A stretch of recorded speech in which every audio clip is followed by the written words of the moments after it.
Oh, God.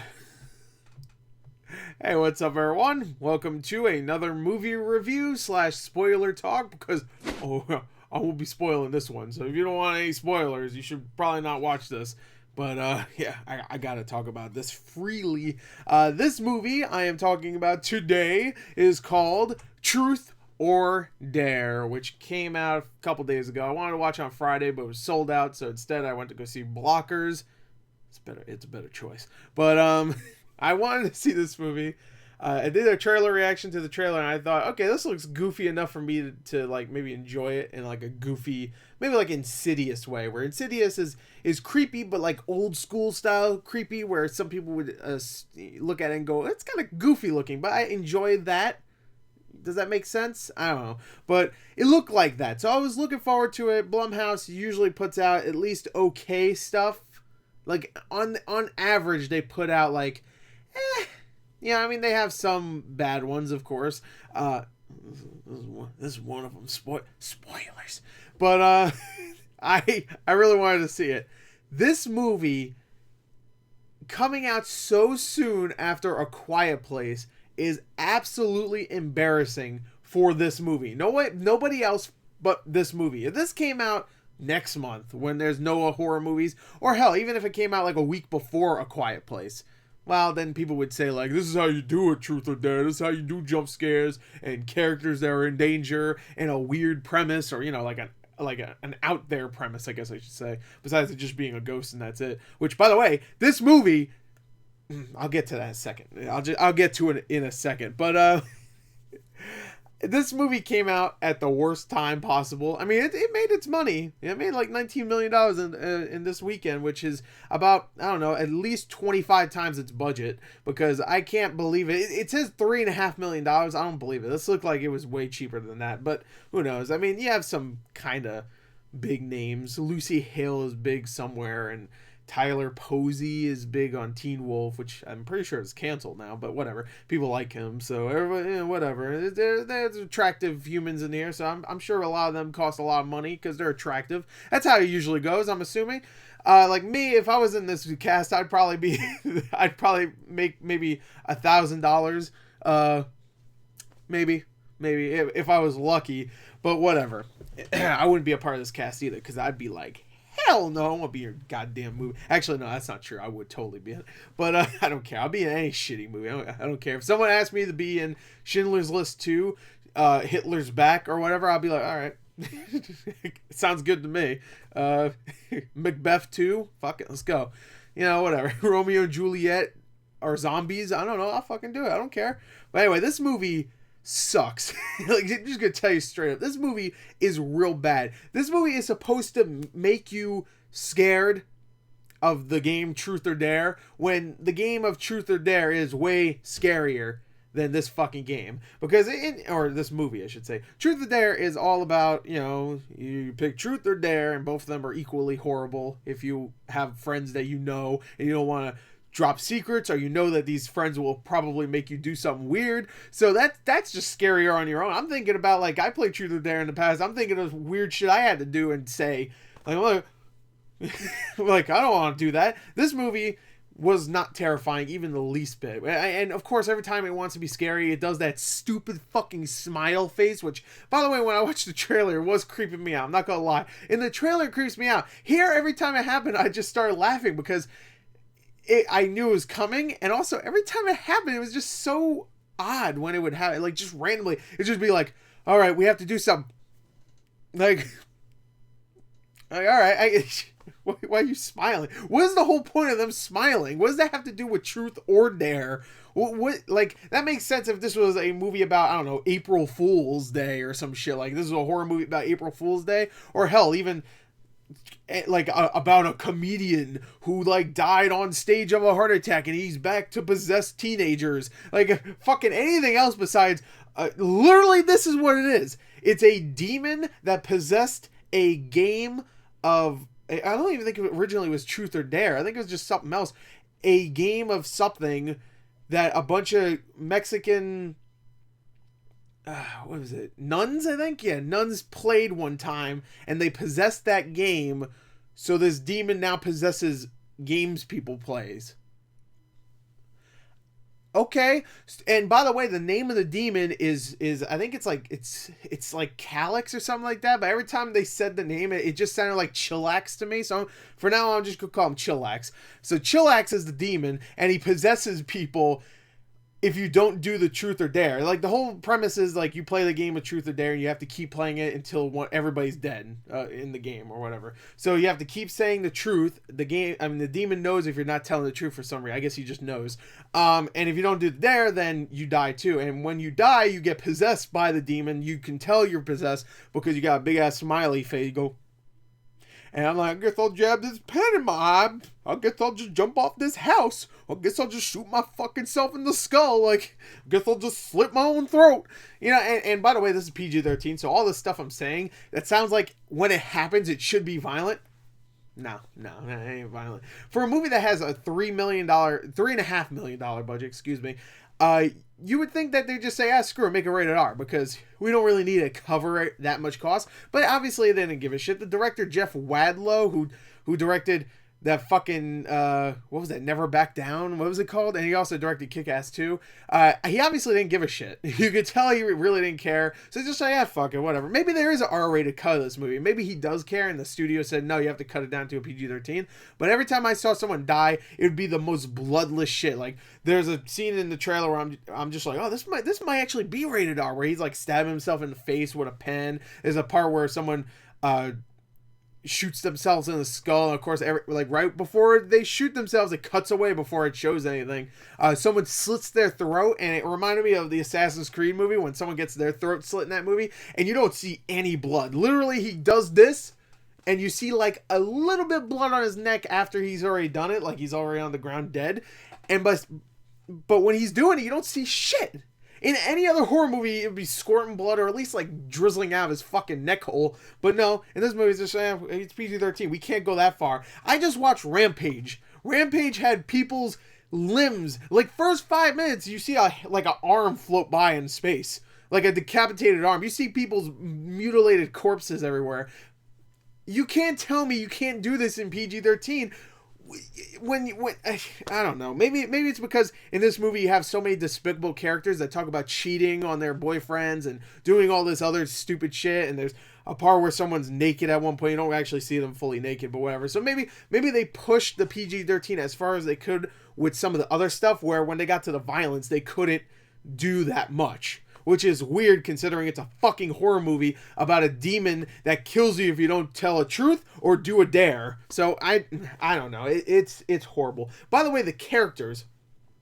Oh my lord. I swear the entire movie I couldn't fucking wait until each one of them was picked off. Not because, I can't wait to see what wacky death is going to happen, because I saw the trailer. I already saw every single death in the movie, which is, by the way, true, besides for maybe 2 of them, and those 2 are lame as fuck, just like all the other ones. But I just couldn't wait until this cast of shitty ass characters, because the actors aren't too bad. That's probably the only positive I can think of, is that the acting's actually okay for the most part, but the characters are so fucking so despicable at times. Like, there's a character in this movie that we're supposed to like that cheats on her boyfriend. She's so self-absorbed, and we're supposed to love her or like her because her daddy committed suicide. So we're supposed to like her when she's just an asshole and a dickhead and blaming all her friends. There's one point where the main girl, Lucy Hale, blurts out that she cheats on her boyfriend, which you see in the trailer. That's when all the guys come up and smile at her.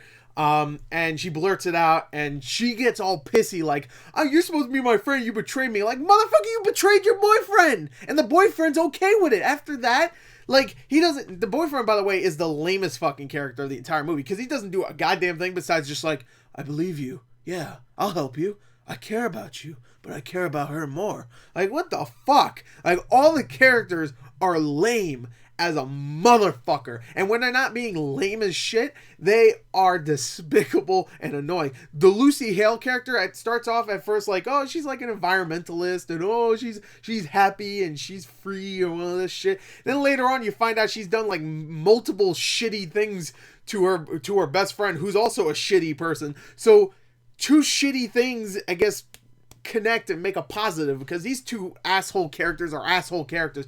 By the way, I'm spoiling the end right here. They're the only two that survive, and guess what? The ending to this movie does not redeem them at all. This whole movie thinks these characters are actually like, they're good people, they just make some mistakes. Fuck that. At the end of this movie, they do something so irreprehensible, I couldn't fucking believe it. I was like, are you really ending this movie like this and making us believe like, oh, okay, these characters, you know, they're out for themselves. I mean, who wouldn't be? And we're supposed to be like, oh, whatever. I mean, I'd probably do the same thing. Fuck you. Really? Really? You're going to end the movie like that? With these characters, the only ones that are alive that we're supposed to fucking care about? Oh, I was supposed to be so tense at the end. Oh, no, I hope they don't die. I was like, fuck that. I hope they die instantly. I hope the rest of the movie's just fucking their dead bodies decomposing. Like, fuck that. You know what? I wrote down notes for this movie, but it doesn't seem like I even fucking need them. All right, hold on. All right. Oh, my hands are cold. Oh, it's getting cold out. And my window is not helping, because I can feel that breeze. Anyway. Let's get to it. I know that was out of nowhere, me talking about my hands being cold, but whatever.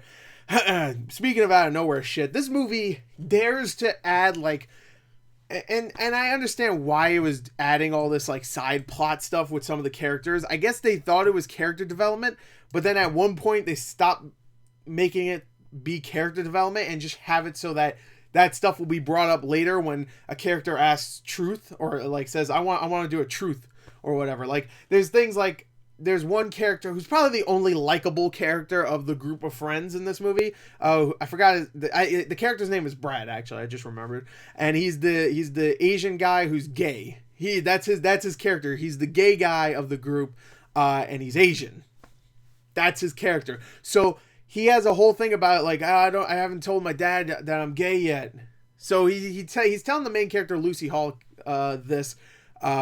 Right in the beginning of the movie, so we're just like, okay, maybe this is like character development, like, oh, he's in the closet. No, they use that later, so he has to do a truth and tell his father that he's gay. So there's multiple different things for the characters, like I said before, like, oh, she's cheating on her boyfriend. They use that later for the truth. It's so obvious and foreshadowed. There's one part where a character who's surprising right here, a fucking dickhead, has this pen, and he keeps talking about his fucking pen. He keeps showing it to the camera. There's literally a camera shot of this pen. Let me see. Let me find a pen. It's like if I just did this, like, yep, this is my lucky pen, and just held it there for like 5 seconds. So they show that, and I feel like the movie didn't realize that they would just use that part in the trailer where you see a guy just jab a pen in his eye, because they keep showing this pen. He's talking about this pen. He's like, every time they show the guy sitting down, he's like, you know, screwing around with his pen. You know how you do this. You know, I can't do it right now because I don't have a thing to tap on. But whatever. You know, you just fiddle around with your pen when you're bored. So later on in the movie, we're supposed to be surprised when he takes this pen and just jabs it into his fucking eye. I'm just like, come on. And it's not even bloody. Like, you see a little bit of blood on the ground, but it's all black blood, which I'm like, come on, man. When you can show a little bit of blood in your PG-13, but who knows? Maybe it's because they had all that other stuff, like I said. But there's a part where a character says fuck, and there's a lot of shit, and bitch, I think, was used a couple times, and there's threats being made. So it's definitely a PG-13 movie. It's just they could have went further is what I'm trying to say. But anyway, there's foreshadowing like that, like, look at my pen, or, oh, you're cheating on your boyfriend. And they keep bringing up the character who I don't like, which is all of them. It's just the one about the one that has the father that committed suicide. They keep bringing it up like we're supposed to be like, oh, poor girl, when she's still doing shitty things and being a fucking bitch. But she does this, I mean, they keep bringing up the dad, and you're like, okay, how are they going to bring the dad back into it? And then about, I don't know, maybe an hour into the movie. By the way, this movie's an hour and 40 minutes. Way longer than it should have been for, considering like horror movies nowadays are like 85 to 90 minutes. This one being an hour and 40 is fucking just completely unwarranted. Stuff like It makes sense because It is based on a giant book, so that makes sense, and there's character development and all that stuff, so that makes sense. This doesn't, because this doesn't have any character development, and it's just all bullshit and dumb shit and stuff we've already seen in the trailer, so there's no surprises. It's completely predictable, whatever. And especially when, again, I'm going to compare it to A Quiet Place. A Quiet Place came out, and if you don't count the credits, that movie is less than 85 minutes long. Like, I timed it. It was 83 and like 40 seconds if you don't count the credits. So that movie is short as a motherfucker. And it does everything better than this movie. Characters, even dialogue. And that movie doesn't even have any fucking dialogue, really. But, like, just everything it does better. But whatever. Gonna stop comparing it to it. But anyway, this movie's way too long, is what I'm saying. Anyway, there's a part about an hour into the movie where a character says, I have like a deep secret that I cannot tell. I forgot the bitch character that has the suicide dad. I can't tell suicide dad this secret that I have. I mean, she'll never talk to me again, which, by the way, you might never talk to her again anyway, because she might die if she fucks up one of these truth or dares, which, by the way, oh my God, I just want to keep talking about other things while I'm talking about one certain thing. So I apologize if this is a very weird review, but this movie. Anyway, so she says that, and you immediately guess it has to do with the suicide dad, or the dad that commits. I'm gonna call him suicide dad, whatever. And of course, Chillax forces her to tell her later on that, hey, I was the one that had. I mean, I didn't kill your dad, but you know, like, I came over and you weren't there, and I wanted to talk to you, but you weren't there, so I came in and we talked. Me and your dad talked, and he had a lot of wine, and he got fired, and he started hitting on me and making out, and I said nah, and he's like, please don't tell my daughter or I'll fucking kill myself. That's a little far. I don't know. And she's like, I hope you do it, and then he did it. That's a good thing to say to your friend's dad, by the way. Even if he started hitting on you, like, really? That's you would say that. Would anybody say that to their dad or their friend's dad? Like, you should kill yourself. You should just fucking do it. You'd be better off. And then he does it. Oh shit, called your bluff. But he motherfucker actually did it. So this whole thing is like, it's not even like character development. It's supposed to be like things used later to have a jump scare. Like, so the smiley face demon Chillax could show up, do his smiley face thing, and say truth or dare. There's also like a thing, there's a rule here where every time you say two truths, or you ask for two truths, you have to do a dare after that. So I mean, that rule doesn't really, I feel like the rule breaks sometimes. I feel like sometimes it was like one truth and then someone had to do a dare, or like there was three truths and then someone had to do a dare, or people just kept doing truths, so the whole rule was just like not even used anymore. Like, there was no point to it anymore because the movie never used it again, like to have like a tense moment or whatever. There's even a part at the end where they are about to defeat the demon. They have to do this fucking stupid chant where they have to say it, which is a generic ass chant. It's just like, you will be silenced, demon, or whatever. You have to say it 7 times, and then whoever released the demon, who was in this like stupid little jar, has to cut their own tongue out and put their tongue in the jar and seal it after saying this chant 7 times. So anyway, they do that, and this guy's saying he's about to be done, and this one guy's just like, oh, they just said truth or dare to me. I had to pick, and I picked dare. Why? Pick truth. Say it and buy yourself some time. Why did you say dare? And I don't remember them saying like you had to pick dare or whatever. The character said like, I picked dare because I didn't want you guys to have dare. I'm like, we're about to seal the fucking demon. If you just did it and held out for a little while, we would have been good. And let them do dare. What difference would it make? We're about to seal the motherfucking demon. I don't know. Like, I feel like characters in this movie don't do anything smart, and they're all supposed to be like college students and all smart and stuff. And I'm like, fuck that. No, they're not. They're all idiots that get drunk and go to parties and say bro and bra. Like, I say bro and bra all the time too, but I say it like in a sarcastic way. They're saying it like legit how you say it, and I just hated every single one of them. And the dialogue's horrible. There's nothing funny about this movie too. It doesn't even try to have comedic moments. That's one thing I'll say that really was weird about this. This movie seemed like it would be like one of those horror movies where there's like a couple of funny moments, you know, like just sprinkled in there, just, you know, to add levity to the movie when people are dying. Just little bits, you know. Even like The Conjuring had a couple of moments like that where it was just like not hilarious, but it was just like, oh, that's right, I'm human. I forgot. These characters are human too. Oh, they're like saying stuff that was maybe not hilarious, but, you know, saying stuff that humans would say just to bring themselves out of this dreary shit that's happening recently. No, these characters are dead serious the entire fucking movie, except the first 10 minutes before the premise starts happening, of course. First 10 minutes, they're all joking like, we're partying, drinking booze. So, you know, actually, thinking about that, the first 10 minutes are insufferable. So you know what? I'm glad that didn't happen, because they would have been like, but whatever. Point is, they don't have fun with the premise. They really don't. It's just a bunch of people that show up and smile and say truth or dare. They say truth. They have to say a truth. Dare. They have to do a dare. And never is the dare ever fun. Really, never. There's like 3 dares and they're all shitty. No, there's like 4 or 5 actually, but they're all shitty. They're terrible. And when the truth happens, it kind of reminded me of that Unfriended movie, where Unfriended had that kind of thing too, where there's a whole part of it where they had to speak the truth or people would die. And that movie did it better than this. That 10-minute segment of that movie did that concept, the truth part at least, better than this movie did. And that movie's not good either. Like, I enjoyed it when it first came out, but watching it again, it's like, all right, these are all terrible characters too. But when I'm rooting for them to die, they die in horrible ways and kind of fun ways. These, they just die off screen most of the time, or even if they're not off screen, it's like so quick and bloodless, it might as well just be off screen.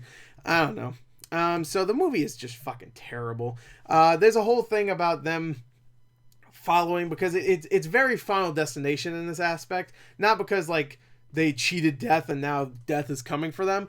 It's more like in Final Destination, if you ever watch Final Destination, they have this whole thing where they figure out who's gonna die next. So they like, all right, so it's gonna be Charles, then Jeffrey, then Steven or whatever. So we have to follow that order and make sure they don't die and just cheat death again or whatever. And they have that here in the beginning where it's just like, all right, the people that are in this photo in this order will, have to play the game and stuff. And they kind of stopped doing that after like halfway through this movie.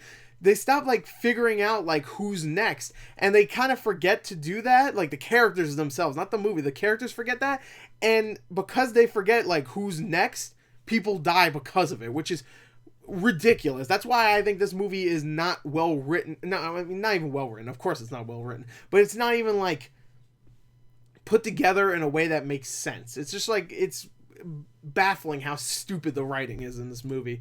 I already talked about the shoehorn side plots and stuff. Oh, by the way, I looked up on Wikipedia. I just wanted to see who voiced because there's times where characters show up and they're possessed by the Chillax demon, Calyx or whatever. No, I'm gonna call him Chillax. And by the way, I looked it up, and it's the voice actor that it does the voice for Uncle Ruckus in the Boondocks. So the villain in this movie is voiced by Uncle Ruckus. There you go. That's the kind of movie we got here. Which, by the way, that's probably the best part of the movie, is just knowing that aspect, that they got the Uncle Ruckus voice actor to voice your main demon in this movie. And that's another thing I want to talk about. This whole thing is about truth or dare and whatnot, and they have the most generic ass shit. It reminded me of that Ouija movie where they had the Ouija board. And I'm talking about the first one, and I guess the second one too, but the second one was much better. But so they had this Ouija movie where, oh, it's a Ouija board. Whoa, we used the Ouija board. And they had terrible characters. It was completely bloodless. And the whole thing was about a demon. Except that one made sense because it was a Ouija board. Here it's just truth or dare and there's a demon. So the whole thing is about a demon. So it's so fucking generic. Even though it has a premise that is kind of unique. I mean, it's about truth or dare. You have to do whatever. Unique enough, I guess, considering how bland everything is now, where it's just like a ghost or a doll or a fucking, I don't know, a doll or a ghost. That's really all. Or a Quiet Place where it's like aliens or stuff. And Quiet Place is definitely unique, but I'm talking about the stuff that isn't really unique that a lot of people like to watch. You know what I mean.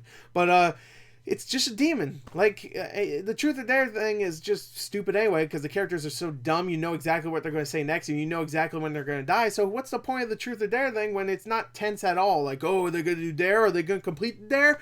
First of all, you don't care, and second of all, you definitely know. If you couldn't predict what was happening in this movie when it was happening, I don't know what to tell you. Until the ending, where this is what I want to talk about too. The ending of this movie is fucking ridiculous. I mentioned it earlier. The two main characters, the bitch and the other bitch, survive the movie. And don't get me wrong, I'm not trying to be sexist or anything. Everybody in this movie is fucking shitty assholes or dickheads or bitches or whatever. So, I mean, besides the Asian guy. The Asian guy's the only one that it wasn't someone that pissed me off or whatever. Point is that this whole movie's leading up to these two surviving. They survive. Everybody else dies. Who cares? And at the end, they are about to defeat this demon, and they fail. Okay, that's unpredictable, because usually when it comes down to it, they always defeat the demon, and then out of nowhere, like at the end, they do some kind of jump scare ending where it's just like, ooh, jump scare, and the demon's back or something like that. So they never defeat the demon. The demon Chillax wins at the end, and to save themselves from having to do the truth or dare thing, they make a YouTube video, because, by the way, the main character, they do show this in the beginning, where the main character live streams on YouTube, and she's actually popular. You can see, like, she had like 29,000 views on her last stream or something, so she's pretty popular. So she makes a YouTube video where she says, all right, guys, hey, I'm sorry I have to do this to you, but I only give a shit about me and my friend, so we're going to enlist you in this truth or dare game where people are going to die. Families could die. Little kids could die. If you don't do the game, you are fucked. And I don't care about you at all. And they kind of build that up too. In the beginning, they're playing truth or dare, like, for real. And she says, like, someone asked her, would you sacrifice all of us to save, like, 1 million people in Mexico? Or would you just sacrifice all of us to save all those Mexican people in Mexico? And she says, like, no, I'll save all the Mexican people because I'm white, but you know what, I'm a good person.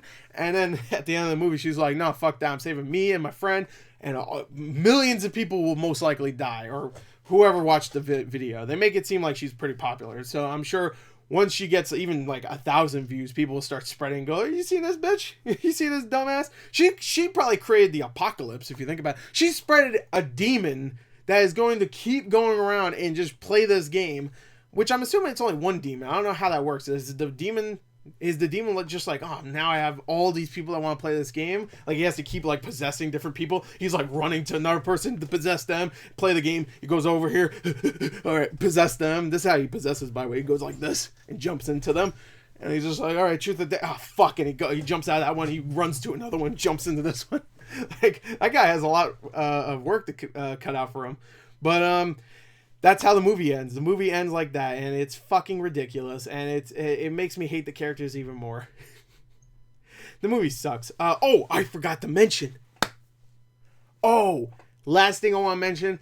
The biggest generic thing I've ever seen in a horror movie is always the person they have to go to get the answers, I guess. Like, you know, in one of these horror movies, they always have to go to someone to figure out what the demon is and how to defeat the demon or something like that.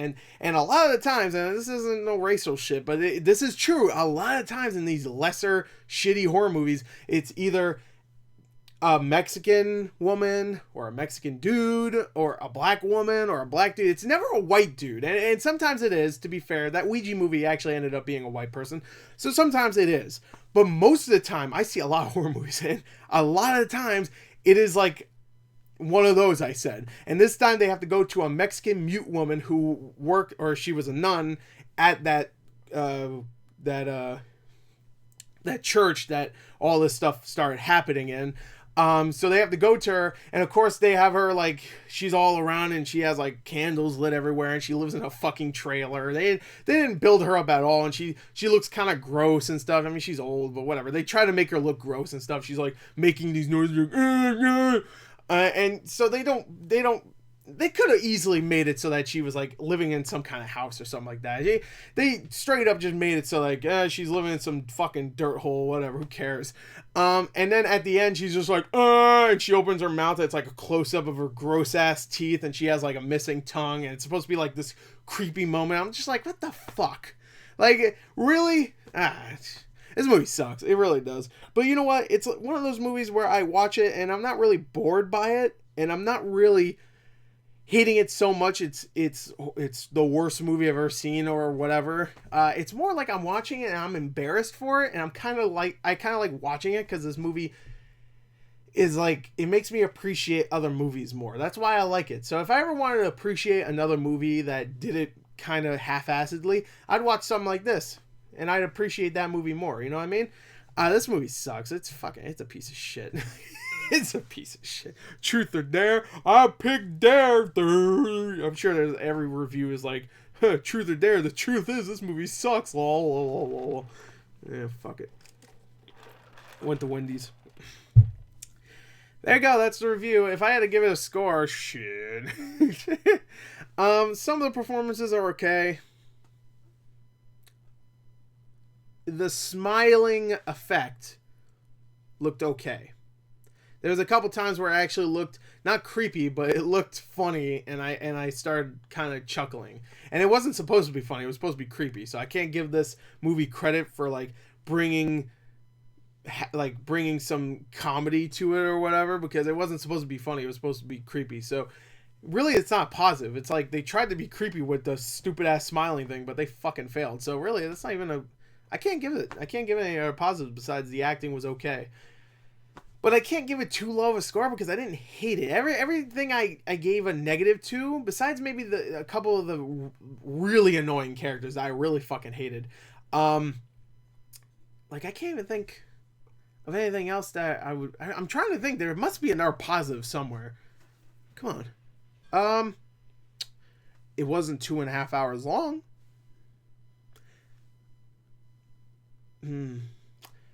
I don't need to see it again. There you go. That's it. That's a good fucking. There you go. That's a positive. Oh, actually, hold on. I got another one. I just had it. Oh, it's not as bad as The Gallows, which is I'm pretty sure another Blumhouse movie. I could be wrong. That might not be, but there you go. That's good. It's not as bad as that. It's not as cheap looking too. There you go. Hey, that's it. I nailed it. So I'm gonna give it. I'm gonna straight up give it a 10 out of 40. That's right, a 10 out of 40. That's how I rank things. If you want to put that to a 0 to 10 rating, that would be a 2.5 out of 10. It's horrible. Do not watch it.